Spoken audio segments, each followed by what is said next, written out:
मुलगा राहत होते. 2020 मध्ये झालेल्या कोरोनाच्या भीषण लाटेमध्ये सावित्रीच्या पतीचं निधन झालं. मोलमजुरी काबाड कष्ट करून ती आपल्या मुलाचं शिक्षण करीत होती. दिवस एका मागून एक निघून जात होते आणि गल्लीत एकच चर्चा सर्वत्र होती. यंदा प्रयागराज येथे कुंभमेळा आहे. हा कुंभमेळा खूप वर्षानंतर आला आहे. जे कोणी या कुंभमेळ्यात स्नान करतील त्यांना पुण्य लाभणार आहे अशी सर्वत्र चर्चा होती. म्हणून चिचुंडे पाटील मधील बऱ्याच महिला आणि पुरुष प्रयागराजला मिळेल त्या साधनानं कुंभमेळ्यास जात होते. ही चर्चा सावित्री आणि तिच्या मैत्रिणी यांच्यात झाली आणि एक दिवस सावित्रीची मैत्रीण तिच्या घरी आली. सावित्रे, अगं सावित्रे, आहे का घरात? अगं मी चालले प्रयागराजला कुंभमेळ्यात, यायची तुला? कुंभमेळ्यात होय, मला तर लय जायची इच्छा होती, पण माझी परिस्थिती, लय पैसे लागत असतील ना त्याला. कशाचं काय? फक्त 5,000 रुपये. अगं रेल्वेनी अख्खी चिचुंडी चालली, अख्खी 5,000 होय. अयो, मी आले असते बर का, पण माझा सोन्या लय लहान, तो मोठा झाला का, कमायला लागला का, मग मी येईल मारल्या बारीने. आता बाया, तुझा सोन्या कधी मोठा व्हायचा आणि कधी कमायला लागायचा? मी जाते बाई, आम्ही चाललोच साऱ्या बचत गटाच्या बाया. तू बस आपलं काम करीत.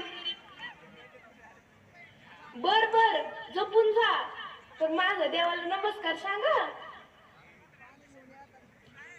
देवा, माझ्या आईला कुंभमेळ्याला जायची खूप इच्छा आहे, पण आमच्याकडे पैसे नसल्यामुळं नाही जाता येते. पण मी तिला नेणारच.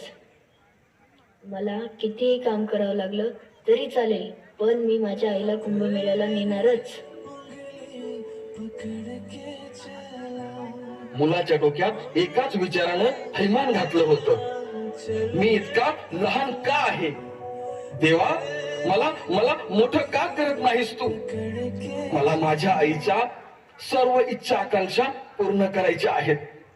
मला माझ्या आईला प्रयागराजला न्यायचं आहे.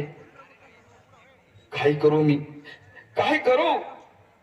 अखेर विचाराचा बांध फुटला. मुलांना ठरवलं की मी शाळेत जाण्याऐवजी बाहेर काम करणार आणि ठरलं तर मग तो भेटेल ते काम करू लागला. पकड़ के चला ममता के आंचल में पला, तेरी उंगली पकड़ के चला ममता के आंचल में पला. माँ, ओ मेरी माँ, मैं तेरा आणि आईचं काळीज असते. तिला लगेच समजलं आपला मुलगा शाळेत जाण्याऐवजी बाहेर काम करत आहे. तिला मुलाचा राग आला आणि तिनं त्याला मारलं आणि काम करण्याचं कारण विचारलं. तेव्हा त्या लेकरानं सांगितलं की आई, मला तुला प्रयागराजला न्यायचं आहे ग. तुला पुण्य मिळून द्यायचं आहे, पुण्य. आईला आपल्या लेकराचं कौतुक वाटलं. तिला आपल्या लेकराचा प्रचंड अभिमान वाटला. डोळे पुसत तिनं तांदळाच्या डब्यातून काही पैसे काढले आणि मग दोघेही निघाले प्रयागराजला. ईश्वर सब में है, यही शिव है.